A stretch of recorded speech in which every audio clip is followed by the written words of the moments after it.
So I'm here today to evangelize speed as an approach to the optimization of the profitability of your businesses. And you might think, well, doesn't everyone do that? And my message to you today is no, they don't, and they should.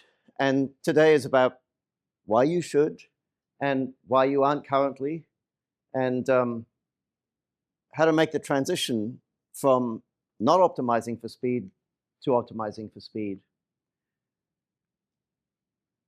Clock speed is the rate at which your business operates, and I'll give you a more formal definition of that as we work through the proceedings. But my claim is that generally speaking, a business runs faster.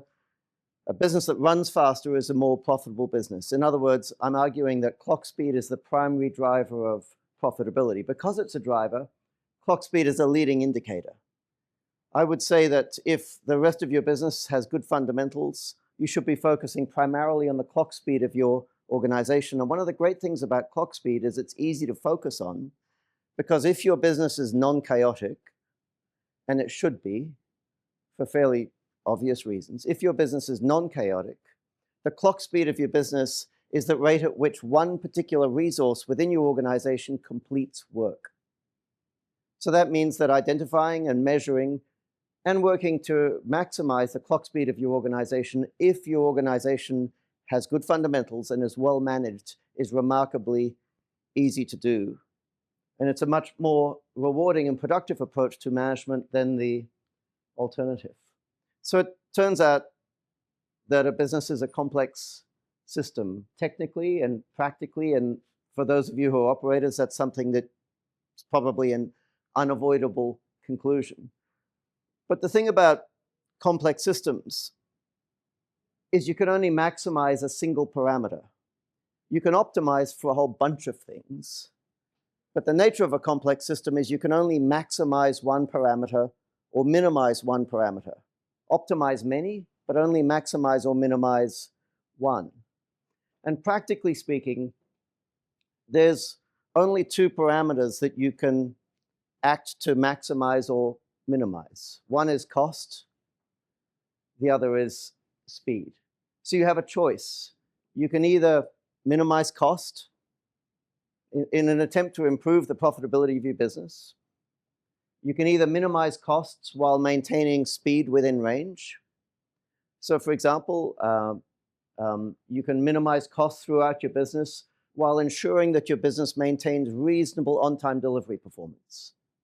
Or the alternative approach is to act to maximize speed while maintaining costs within range, controlling costs, in other words. Now, most organizations, most managers do the former. Their primary approach to maximizing the profitability of the business is to minimize costs while maintaining the speed of the business within range. I'm going to argue, hopefully effectively today, that you should be doing exactly the opposite. Your primary focus should be improving the clock speed of your organization, which is not to say you should be ignoring costs, but your interest in costs should simply be to maintain them within range. Now, this is not the traditional approach to business management, but the interesting thing is, if you look at organizations that have breakout success, organizations that disrupt industries and make their founders and investors wealthy, it's actually not too uncommon to encounter organizations that obviously maximize or act to maximize speed rather than minimize cost. And there's some obvious examples there. We've seen the rise of Dell, Amazon, Tesla, Uber, NVIDIA. And the interesting thing about those, and the reason I picked those, is many of you have probably spent some of your time listening to the founders of those organizations being interviewed on CNBC or on YouTube. And the one thing that's clear whenever you listen to any of those founders speak is they clearly and unapologetically pursue speed, which is not to say they're not concerned with cost. Obviously they are. All of these folks run profitable organizations, but their primary approach to driving the growth and the profitability of the organization is to figure out how to maximize the clock speed of these organizations. So I'm arguing that acting to maximize speed is not the most common path, but it's the path that you should consider following. Oops.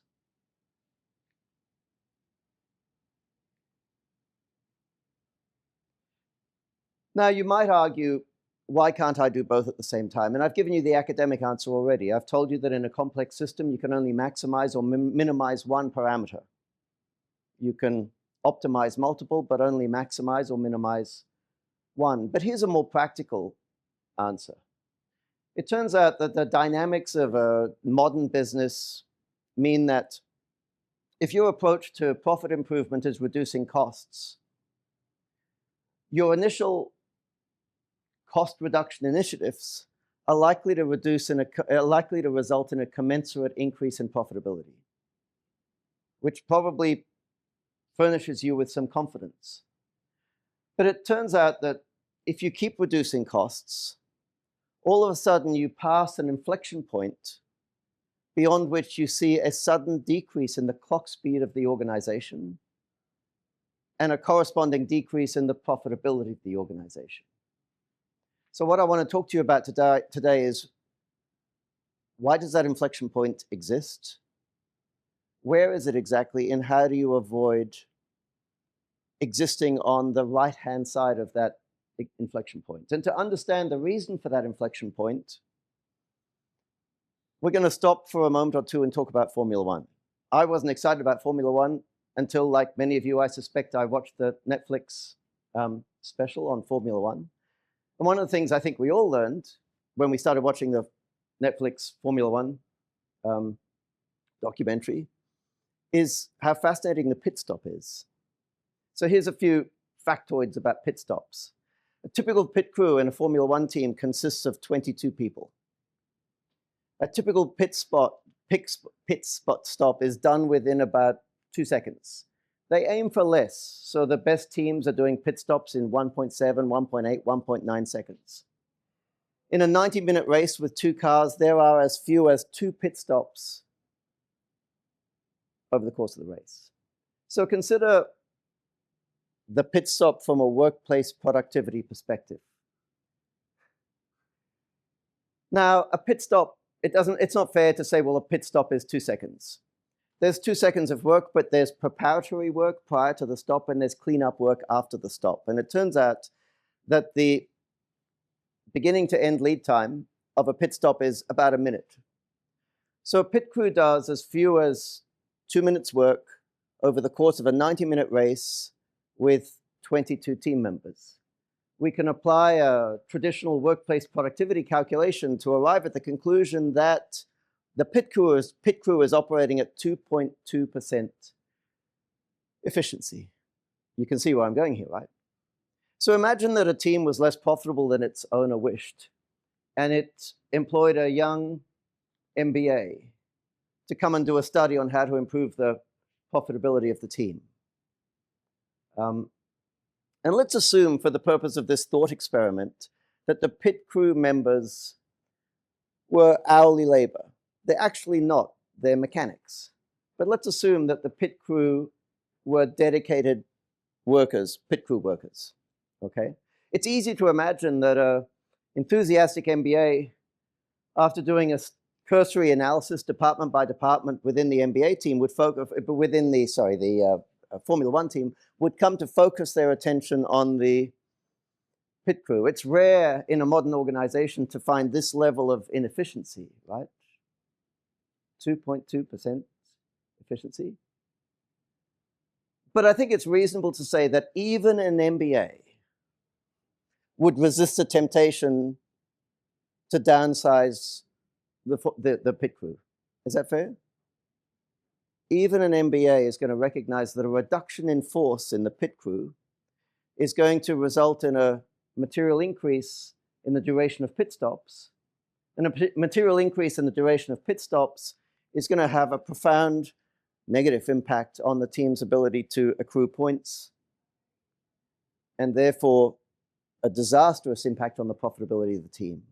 So even an MBA is unlikely to suggest a reduction in force in the pit crew. But I want you to think for 1 second.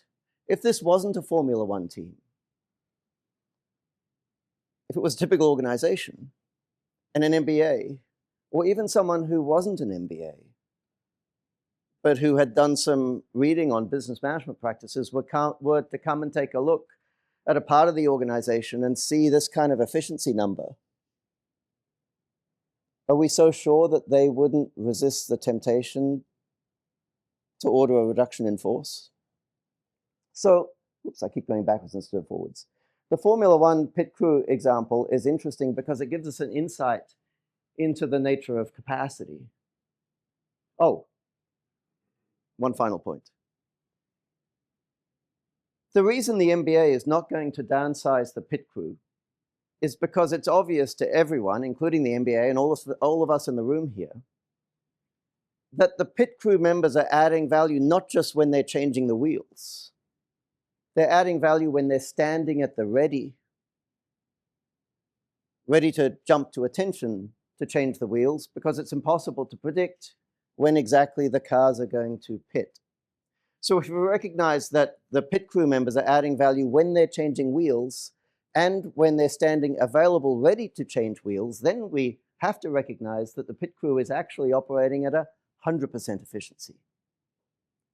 And that's a material difference, 2.22% on the one hand, 100% on the other.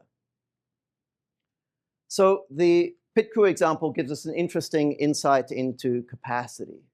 And capacity is important because if we're cutting costs, most costs in a modern organization are operating costs as opposed to raw material costs. So more likely than not, the costs that we're considering cutting are operating costs. And operating costs are the cost of capacity. Operating costs is when we pay our operating costs, that's the money that we spend in order to purchase capacity. Now, it turns out that there are three types of capacity. I'm calling these, number one, critical capacity. An example of critical capacity are the Formula One pit crew rushing out and changing the wheels on the race car. The second type of capacity is protective capacity. An example of protective capacity are the crew members standing at the ready to jump to attention and change the wheels on the race car. And the third type of capacity is excess capacity. This is capacity that the organization doesn't need and which the MBA would be justified in jettisoning from the organization. And capacity which, if jettisoned, will result in an immediate and a commensurate increase in profitability.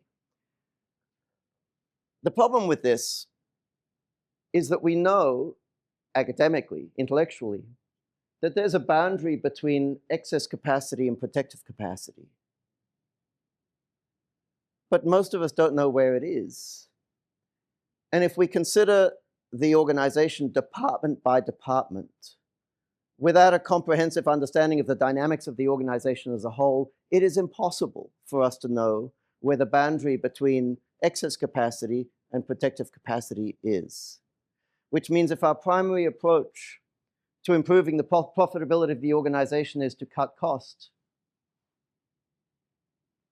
and we deploy that approach department by department, optimizing each department as we go,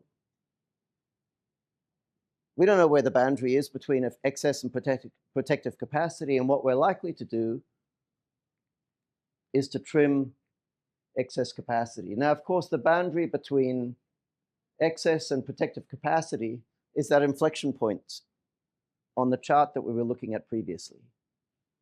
Once we start to trim protective capacity, the organization initially becomes fragile. Ultimately, it descends into a chaotic state. And in my experience, most organizations that I encounter live just to the right of that inflection point. They operate perpetually in a state of low-level simmering chaos. They never descend into a fully chaotic state, but they skate along the edge of chaos. I want to introduce you to what I call the doom loop. And the doom loop is the reason why it's very important that we appreciate the distinction between protective capacity and excess capacity. Because when we start to trim protective capacity, the doom loop begins.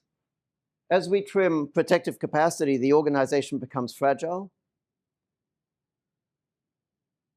and some random variation in the universe results in an unexpected slowdown somewhere in our organization. Because the organization is fragile, it doesn't recover from this unexpected slowdown, and we end up with a bottleneck that roams unpredictably from department to department. I've heard executives say many times, I have bottlenecks everywhere in my organization, which is probably not true. They don't have bottlenecks everywhere. They have one bottleneck. A complex system is unlikely to have multiple bottlenecks. They have one bottleneck. The problem that they have is they don't know where it's going to be on any given day. So they drive to work in a state of tension, knowing that when they open the door of the business, they're going to find a problem somewhere. They just don't know exactly where it's going to be. The roaming bottleneck results in management making shoot-from-the-hip decisions. If you have a situation where your business is unstable like this, you find yourself in a situation where you simultaneously need to add resources to get work done, to ship product, and cut capacity in order to maintain profitability. Interesting thing about the state is what ends up developing in organizations is a black market for tasks. What happens when the organization becomes chaotic is the only way to get work completed and shipped to customers is to expedite. And you end up in the organization with a few people who have the authority to expedite, and those people end up using their authority to the benefit of their customers or to the benefit of their departments. This results in an absence of truth-telling in the organization, which is not good for morale. And eventually, if this goes on for a long time, which it often does, you end up with morale problems leading to key individuals quitting the organization to go work for a competitor. And it's easy to see that none of this is good for protective capacity. So what I want to talk to you now about, so that the rest of this presentation is a little more optimistic, is how do you escape the doom loop? And how do you return your focus to growing the organization? So there's a three-step process. The first step is you have to eliminate chaos.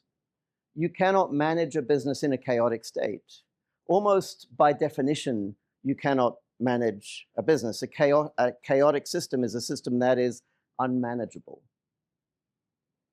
So whenever you observe that a business is performing chaotically, your first priority should be to shut down the chaos, not to figure out how to manage it better. You need to restore it to an orderly state urgently. In other words, escape the doom loop. The second thing that we need to do is reconceptualize the organization. One of the reasons why managers make bad decisions is they have a bad mental model of the organization. We need to replace the mental model with a healthy mental model. On the subject of mental models, we all knew, I think, that the MBA that I invoked was not going to downsize the pit crew. Is that right? No one would do that. But the reason why we knew that is because we knew that the MBA had a reasonably accurate mental model of the dynamics of a Formula One team. You all have an accurate mental model of the dynamics of a Formula One team. But it turns out that most of your managers have an inaccurate model, and we've actually contributed to the development of that inaccurate mental model, which I'll talk about in a second. And the third thing that we need to do is make speed the priority rather than cost, because prioritizing cost is what got us into this mess in the first place. So how do you eliminate chaos? An organization, any system, in fact, but an organization becomes chaotic when it intakes work at a faster rate than it completes it. That's what causes chaos. So the key to escaping the chaotic state is very simple. We simply choke the release of work into the organization.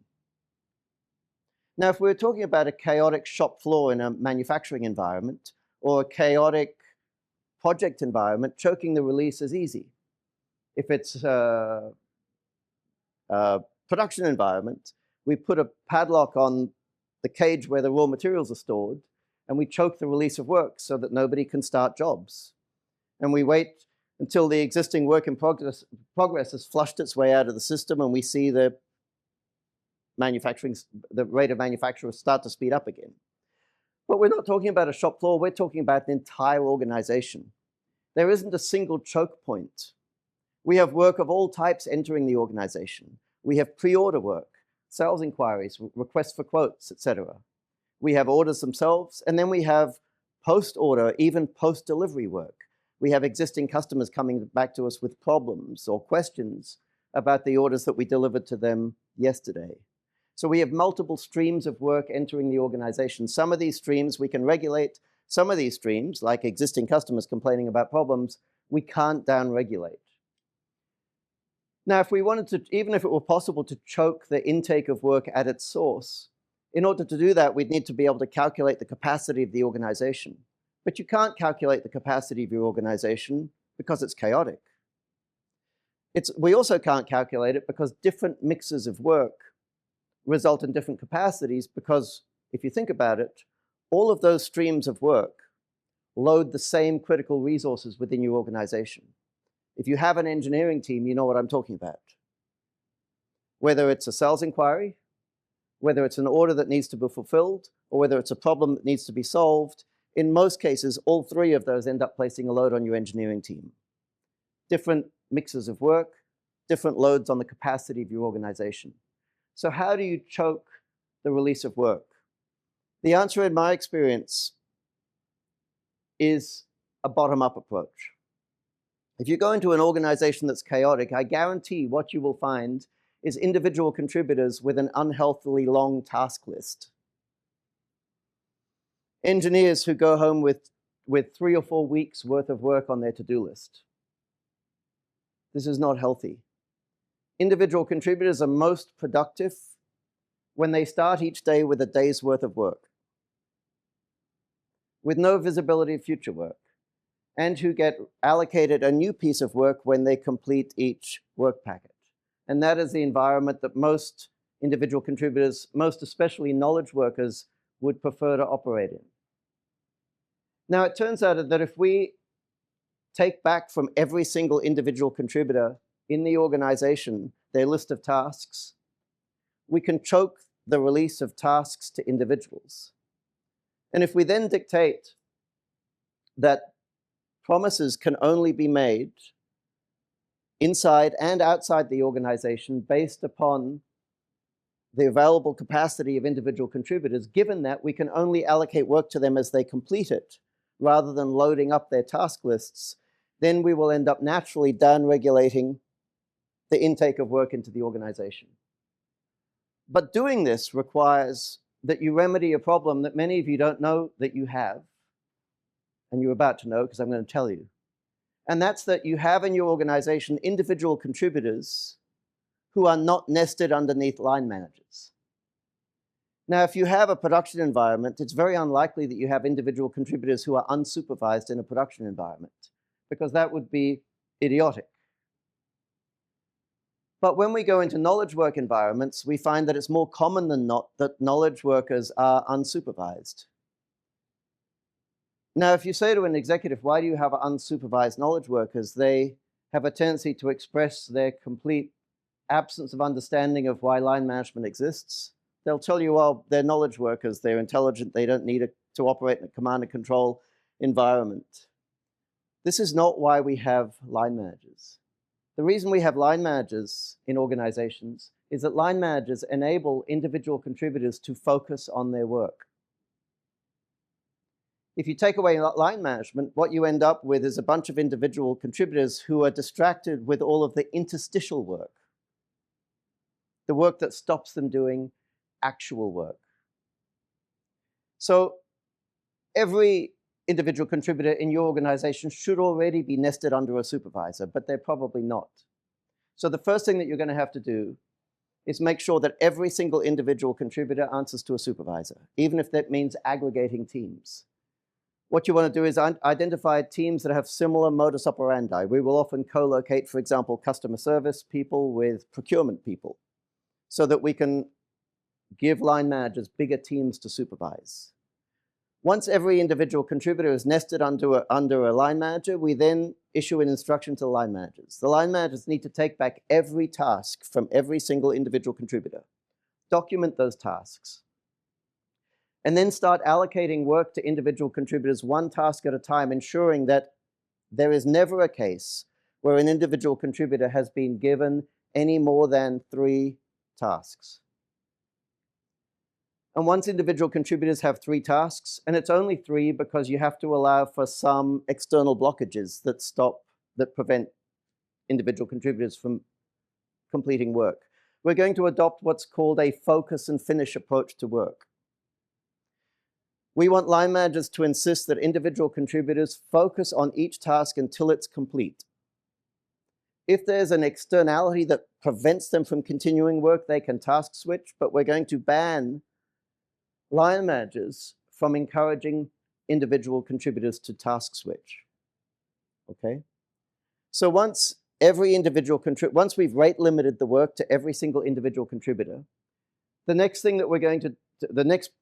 pronouncement we're going to make is that anybody who wants work must get a lead time estimate from a line manager. Now, there are 2 ways for line managers to provide lead time estimates. In a high throughput environment like customer service, the easiest way is to publish a default lead time for tasks of different types and to update that lead time periodically so that you know that standard quotes, if a quote request goes into customer service, are turned around in 3 working hours and complex quotes in 6 working hours. But in a complex environment like an engineering team or like a jobbing shop, a fabrication environment, let's say, you obviously need to have a formal approach to scheduling. And in an environment like that, if somebody wants to plug a piece of work into engineering or into the job shop, they need to go and talk to the scheduler and get a lead time estimate. You need to make it illegal for anyone within the organization to make a promise to a customer or to anyone else within the organization unless that promise is informed by a conversation with a scheduler or by looking up the current lead time estimate that's being published by your customer service team or your technical team. Now, if you follow those rules, you will choke the release of work into the organization, and you will make it impossible for the organization to intake work at a faster rate that it could complete it. And by doing that, you will shut down the chaos. And as far as I know, that's the only way to rapidly return an organization to a chaotic state. To an orderly state. You can't do it by adding more capacity. And you probably don't want to anyway because you're struggling with profitability in this state. But you can't do it by adding capacity because it takes too long for new capacity to come online. And you need to restore the organization to an orderly state as rapidly as possible. This state of low-level simmering chaos is like a cancer that destroys the organization from within. As a result of choking the release of work, returning the organization to a orderly state, we're shutting down the black market in tasks. But you have to be careful. Sometimes you can restore the organization to an orderly state, and the black market in tasks continues to operate. You'll find that engineering still provides unrealistic lead times when somebody requests a piece of work, because there's still scar tissue from when they promised realistic lead times and they've been made to suffer for it. So after you return the organization to an orderly state, you need to go around the organization and find the bad habits that result in the black marketing tasks continuing to operate, and you need to shut that black market down. Now, what you need to understand and what you should state clearly to everyone in the organization is that you are simply restoring honesty. The black market in tasks is a fancy way to refer to everyone within the organization telling lies to one another and probably telling lies to customers as well. And you've seen the kind of behaviors that salespeople engage in when they work for a chaotic organization. They hand their business card to a prospect and they say, my phone number, my cell phone number is on the bottom of my business card. You call me if you need something, I'll protect you from the organization. It's not healthy. Okay, step 2 is to reconceptualize the organization. I mentioned before that the fascinating thing about the pit crew example is we knew the MBA wasn't going to downsize the pit crew because it was obvious to the MBA and us and everyone who watches Netflix, the dynamics of the Formula One team. Now, you could say, well, our organizations are a lot more complex than a Formula One team. But it turns out they're not. If it's chaotic, it is. But if you restore an organization to an orderly state, what you will discover is every organization, when it's restored to an orderly state, assumes exactly the same configuration of resources. Every organization in an orderly state has exactly this configuration. You will find one resource that is consistently either fully loaded or heavily loaded. And you will find that every resource other than that one critical resource has idle time. Idle time is what we are, from this point forward, going to refer to as protective capacity. So the point that I'm making here is organizations exist in one of two states: a chaotic state characterized by a roving bottleneck, or a non-chaotic state which is characterized by one heavily loaded resource and a bunch of other resources that have protective capacity, and that consequently means that those resources are not fully activated. If you're an executive and you go into the customer service team 3 or 4 times a day and you take a walk through a customer service team, you will notice that on each visit, there are a handful of operators who are not on the telephone or who are not in the ERP entering orders, and you will have to prevent yourself from the shoot from the hip conclusion that the customer service team is over-resourced. I'll give you an example of the relationship of this configuration. Some of you have guessed what I'm talking about here. If you've ever read The Goal, that book 40 years ago, written by Eli Goldratt, he introduced the world to what he called the theory of constraints. This heavily loaded resource is what he referred to as the constraint. So henceforth, I'm going to use the word constraint to refer to this heavily loaded resource. He called this resource the constraint because it's the rate limiter for the organization. If we were running an airline, I'll tell you one thing. I've told you already. But the constraint, just bear this in mind, the constraint is the one resource that's either fully activated or activated to the maximum extent possible. If we were running an airline, which of the thousands, possibly tens of thousands of resources that we're paying for when we write checks for OPEX every month, which of those resources is the constraint? The plane. The plane, the seats. Okay? Every other resource within the airline exists to keep those planes in the air.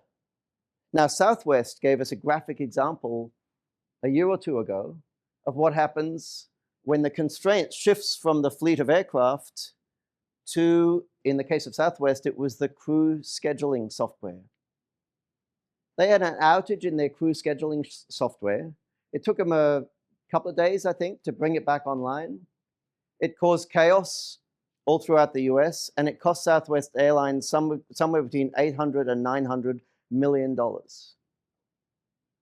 So you can imagine if you were Southwest, it would make sense to ensure that at all times you have protective capacity in every resource throughout the airline to protect your fleet of aircraft. So baggage handling, reservations, freight services, crew scheduling, of course. Every single resource throughout the airline needs to have protective capacity, because if any resource runs out of capacity, other than the constraint, the inevitable outcome is we end up with the constraint going down. Okay? So the constraint, by definition, is the one resource that is either fully activated or heavily loaded. And that one resource should be the resource that results in the organization being optimally profitable relative to all other resources. So obviously, an airline makes more money when its fleet of aircraft is fully loaded than it does when its crew scheduling software is fully loaded, as Southwest came to discover. Okay, so we have this fascinating observation that when we restore an organization from a chaotic to an orderly state, every organization, even the most complex of organizations, and I think an airline we can all agree is a reasonably complex organization, probably more complex than the organizations that you all are running. Even an airline, when it's operating in an orderly state, has this fascinatingly simple set of dynamics. Easy to understand. One resource fully activated, every other resource has protective capacity. Is that a reasonable description of the Formula One team? It's a reasonable description of the airlines. I think if you went and looked at each of those businesses I talked about before, where the founder has a commitment to speed, Dell, Amazon, Tesla, NVIDIA, it's easy to see that all of those businesses, even though they're all incredibly complex, has a similar set of dynamics as the Formula One team. So you need to restore your business to an orderly state. You need to select the resource that should be loaded to the maximum extent possible, and you need to build protective capacity in every other resource so as to ensure that it's your tree trimmers, your fleet of aircraft, your team of field engineers, whatever that resource is, to ensure that that resource is consistently fully loaded. Okay? Now, this reconceptualization of the organization results in a model of the organization. That model of the organization needs to be taught to every single person in your organization. When someone joins your organization, you need to help them understand this is the dynamics of our organization. I'm going to talk to you about how this leads to a very simple framework for management decisions in a moment. But before I do that, I want to point out that management has a habit of taking accounting principles that make sense when we're analyzing the past and applying them to future management decisions. So there's this body of knowledge in accounting called cost accounting. And what cost accountants do, and what we do if as amateurs we're playing with cost accounting, is we take operating expenses and allocate them to units within our organizations, and that allows us to perform profit calculations on a unitary basis. I'll talk more about that in a minute. But it's important that we understand that cost allocation makes perfect sense if we're considering the past, because the past is not dynamic. Cost allocation-based decisions do not make sense if we're considering the future. Cost accounting leads managers to assume that if they maximize the efficiency of each department, department by department, they're maximizing the profitability of the organization, and nothing, as the Formula One example demonstrates, could be further from the truth. Local optimization is a cancer that needs to be removed from the organization. The idea that we improve the profitability of the organization by maximizing efficiency, department by department, resource by resource, is a cancer. And it's supported by an incorrect view of the dynamics of the organization that we, to a large extent, are responsible for injecting into our team members' brains. If we put it there, I'm afraid we need to take responsibility for removing it and replacing it with a more intelligent model of the dynamics of the organization. Once we've restored the organization to an orderly state, and once we've furnished our team members with a healthy understanding of the dynamics of the organization, now, and only now, do we find ourselves in a position where we can make speed the priority rather than cost. Now, the great thing about the state of inherent simplicity that our business enters when we restore it from a chaotic state is that we can derive a simple framework for management decisions from our understanding of the dynamics of the organization. There are two metrics there: throughput per constraint unit. Throughput per constraint unit, throughput means pure contribution margin. In other words, revenue minus raw material cost, no direct labor. So you could think about pure contribution margin. My preference is to use the word throughput. Throughput divided by constraint unit is the primary I could probably say the sole measure of productivity of the organization as a whole. So throughput per constraint unit is directly proportional to the profitability of the organization. Because when we take throughput, the total amount of contribution margin generated by a job, let's say, and we divide it by constraint units, the amount of capacity consumed in the processing of that job, what we have just done is calculated the profit contribution made by that job during the period under consideration. In other words, the 2 days that it's spent in engineering, if engineering is the constraint, let's say. Okay? So we have this primary productivity measurement. We're only performing that calculation in one place in the organization. That's the constraint. So if you think of an airline, we maximize the profitability of an airline when we maximize throughput per flight leg. Now, it's that understanding that led, I suspect, to the rise of dynamic pricing in airlines. Before the 80s, everyone used to pay the same price for a ticket on a flight. Today, you and I could be on the same flight, and you might have paid twice what I paid for the ticket because you're prepared to stay away, because I'm prepared to stay away a Saturday night and you're not. Okay? So throughput per constraint unit is the most important metric.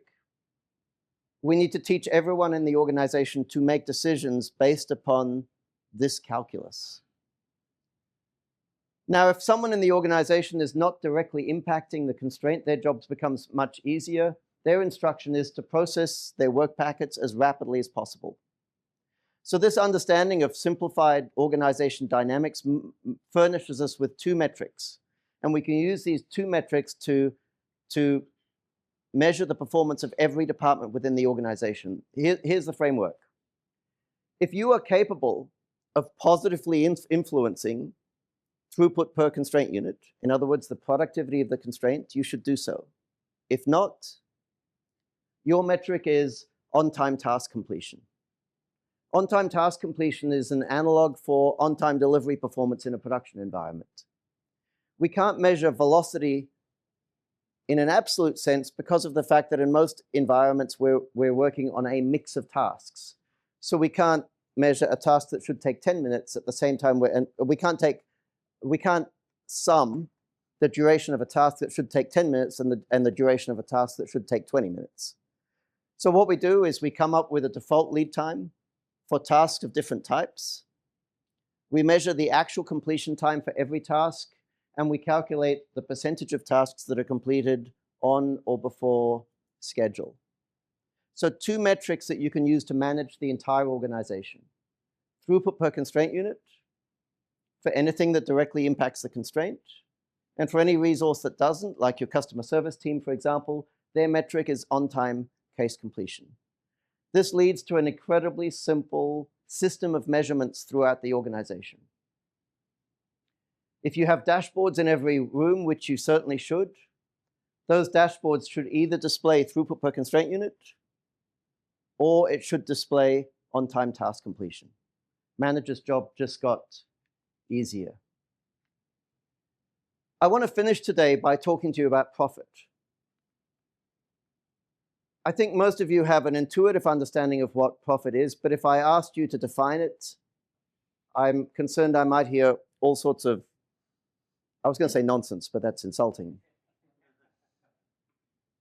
contradictory definitions. Here's a definition of profit that I'm going to urge you to adopt and use, and insist that all of your managers use and adopt.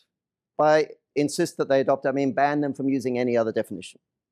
My suggestion is that we define profit as cash that's expelled from the business that can be used by its owners for other purposes.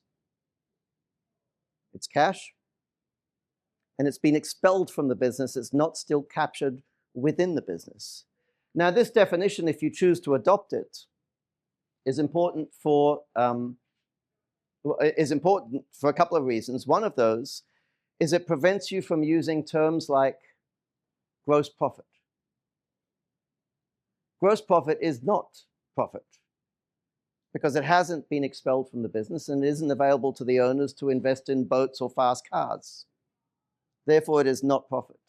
I would encourage you to insist that all of your management team uses the term contribution margin or throughput rather than gross profit. It also means we can't use nonsense terminology like the profitability of a project or the profitability of a customer. How often have you heard someone say, well, we don't want to do these transactions, they're not profitable? What a load of nonsense. Or Freddie is not a profitable customer. Or this was not a profitable project. Or this is not a profitable division. In your business, customers do not generate profit. Transactions don't generate profit. Projects don't generate profit. Divisions do not generate profit. Profit is an attribute of the organization as a whole. Only your business generates profit. And you need to be very careful with your usage of the word profit, because it's important that everyone in your organization, particularly your management team, understands what profit is, given that it's the job of all of them to contribute towards the generation of it. Now, an interesting thing about profit is that if you're considering the past, profit is arithmetic. If you're considering the future, profit is calculus.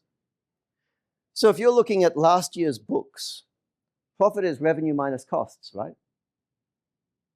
But if you're making a decision about the future, and I'm not sure that there's any kind of decision other than decisions about the future, right? Every decision about the future is based on a prediction. And it turns out that the profit calculus we use to calculate profit historically has extremely poor predictive power. So if we're considering the future, your future profit is not revenue minus cost. Because the organization's dynamic, in the future, profit is a function of the difference, or profit is the difference between two rates. The rate at which your organization generates contribution margin and the rate at which it accrues operating expenses. When we're considering the future, profit is calculus. Now, this throughput per constraint unit metric, and I don't have time to go into explaining why, but it captures the dynamics of the organization. Because the throughput of your organization, the rate at which your organization produces value, is a function of the productivity of the constraint. When we divide throughput by constraint units to evaluate a job or to make any other decision within the organization, it's actually a very simple approach to doing the calculus that's required to make accurate predictions about future profitability. So in closing, I jumped a slide. Why should you care about clock speed? Well, because the clock speed of your organization determines the profitability of your organization, which means that business, whether we recognize it or not, is not a game of cost, it's a game of speed. And we all need to take speed more seriously. That's all I have for you. Thank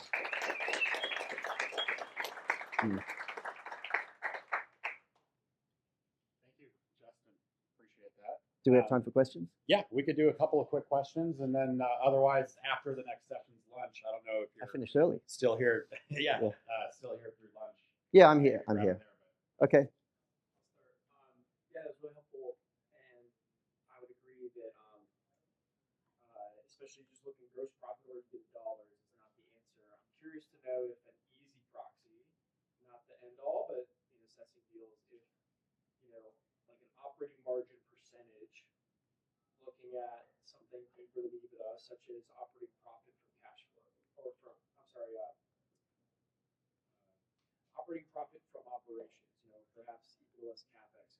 So I'm not an accountant. So I'm not going to be able to give you advice on that. But the one piece of advice that I will give you, I had an experience. I was thinking of investing with a buddy of mine in Australia in a dumpster business in Texas, actually.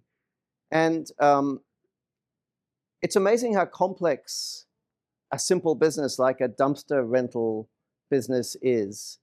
And Jeff, my buddy in Australia, we grappled with it. We had conversations with it about it for a while, like how do we model this business? And it wasn't until I sat down with Excel and started creating a model for this business that I realized that the dynamics of the business are quite complex. I recognize that this dumpster business has, a growth engine that needs to run independent from the revenue engine.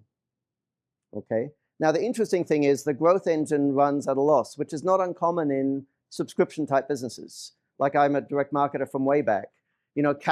Traditional direct marketing catalog businesses always ran at a loss. But this dumpster rental business, it acquires customers at a loss by chasing projects. When it wins a project and provides dumpsters to that project, it loses money. But the benefit of chasing projects, it ends up developing relationships with general contractors, and a percentage of those general contractors turn into continuity business. So it wasn't until I modeled that in Excel and went back to the owner of the business and said, hey, can you furnish me with some stats? How much do you have to spend on cost of sale in order to sell a project? And then if you sell a single project, what's the probability of that project turning into a continuing relationship with a general contractor? And if you are lucky enough to onboard a general contractor, what does the month one spend look? What does the year one spend look like, and what does the year two spend look like? So it wasn't until we had this model of the fairly complex dynamics of the business that it was possible to draw any kind of conclusions. And the conclusion we end up drawing is the business had really ordinary economics, and we weren't interested in investing in it. So I think my advice is, and some of you know deals a lot better than I do, but be careful about relying on single numbers. Because I think sometimes a single number hides the dynamics of the business, and you need to understand the dynamics of the enterprise. What makes this enterprise tick? That's helpful. You answered my question in a roundabout way. Oh, I avoided answering your question because I'm not qualified. When I'm advising clients, you have to have some type of filter. And to me, if you take like operating profit margin, something that takes into account even more than EBITDA, and that meets a threshold, and then look at cash conversion cycle, which measures throughput. Before you even have those conversations with the business owner, you already have an idea of like, hey, is this really profitable over a 5-year period or over a 1-month period? Yeah. You can determine, does the business have good economics? Which is to say, if you consider the business as a black box and consider capital captured inside, cost going in, contribution margin coming out, you can develop an understanding of the economics of it. But to go deeper than that, you need to take the business out of the box and understand the dynamics of it. I'm here to talk to you about putting a business into a position where you can understand its dynamics. I'm not an accountant. There are other people who can have conversations with you about doing formal analysis. I'm kind of struggling with this in my head, this idea of constraint in, say, my business, or maybe we can use the airlines as a shared analogy here, of like the production asset being a constraint, or like the the heavily loaded resource that needs excess protective capacity, or is it like the sales engine that needs the protective capacity of the? Well, it depends. If you have a huge amount of investors' capital sunk into a production facility, it probably makes sense for you to run that facility 2-3 shifts a day. And in order to consistently run that facility 2 to 3 shifts a day, you need a full order book. So the job of sales is to maintain that order book. So the production facility is the constraint. In order to keep it fully activated, we need a buffer of work. We need to maintain a buffer of work upstream from that plant. The job of your sales team should not be to just run around and sell stuff. The marching orders for your sales team should be to ensure the order book is maintained at, 15 days worth of orders at all times in the order book. And you want to graph that. You want to, you want to chart in your sales department so that you can see, where is it in that range? Because what you don't want is holes in your production schedule. I guess at some point you could, if you had the ability to increase the order book, you'd have to think about adding another facility. Well, adding another shift or adding another machine, whatever yeah. You're going to have holes in capacity in that second facility unless you're able to double the order book. By holes in capacity, I mean holes in the capacity of the constraint. You're going to have holes in capacity all over the place. It's the constraint that you want to keep fully activated. Okay? Yeah, so run MSP, so what I try to interpret, make sure I understand. So really what we need to do is measure, say, every ticket and the time that it takes to set the default variable for what that ticket would take to get done. Then every team member, we would measure the speed in which they could get those tickets accomplished. And then the team lead would make sure that those measurements are being set up by that constraint by the person doing the ticket. Yeah. So there's two things you can do if you're an MSP. One is minimize the turn time on tickets. The other thing that you can do is preemptive maintenance to minimize the number of inbound tickets. Because you have a small team dialing in to your customer service and doing preemptive maintenance, then that reduces the likelihood of inbound tickets. Well, we get distracted a lot of phone calls and people walking in to get IT help and then emails coming in. Well, and this is one of the problems with MSPs. I think in an ideal world, you'd have two separate teams. You'd have one team doing the preemptive maintenance and another team handling tickets. Because if you have the same team trying to do preemptive maintenance and tickets, you're going to end up with that team descending into a state quite quickly where all they do is fix tickets. I would much rather have a bigger team doing preemptive so that you could have a smaller team handling tickets. Here's an example of an organization we work with that did this, and they're now a publicly listed company in Australia. They're a painting contractor called Programmed. They start off as a normal painting contractor, but what they recognized is left to their own devices, major companies like Westfields order painting at the last minute, like after the rainy season. And if they order painting at the last minute, it turns out that everyone orders painting at the last minute, so you end up with this boom and bust demand profile for painting. What they decided to start selling 20 years ago was painting as a service. So they went to Westfields and similar organizations and said, look, you pay us a fixed quarterly fee, we will keep your buildings looking pretty. Now, in Australia, Programmed have, I think, Australia's largest painting crew, but they also have one of Australia's largest power washing, cleaning crews. Because what they discovered is if you do a good job of painting the buildings, overspec the painting, you then don't have to go back and paint them as frequently because you can power wash them more frequently. So if you look at the utilization of programmed painters, they operate at a significantly higher rate of utilization than a normal commercial painter. There are a lot of commercial painters who surrender. They go to Programmed and say, we want to work with you because there's no way we can earn as much money if we work by ourselves. That's an example of an organization that understands this dynamics and works hard to maximize throughput per constraint unit. One last question?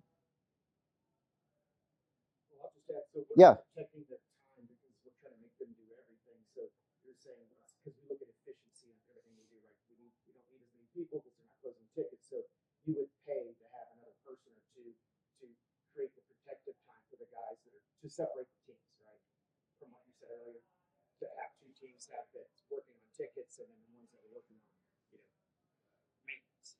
So you would pay and not worry about the clog on that per se, to separate the teams so they are protected. Well, it's not that you're not worried about the cogs. By doing preemptive work, that enables you to provide the same response times with a smaller team. So that results in a net reduction in costs, presumably. The total number of technicians you need to maintain the same level of service goes down. See, this is no different from the advice that you would offer a customer. If you were having a drink with your buddy in the bar, and he said, oh, we have all these problems with technology, we have outages every 10 minutes, you'd probably say to him, well, you should probably have some people in IT doing preemptive maintenance so you don't have all these breakdowns. It would be obvious in the context of his business. It should be obvious in the context of your business too. Yeah. Okay. One more question? We're done. Well, I hope this is useful. Ode to Speed, you can get it on Amazon. It's a mini book. It takes you 20 minutes to read. I also wrote The Machine, as you mentioned earlier. That's on Amazon too. Go get them. They have good reviews. Yeah.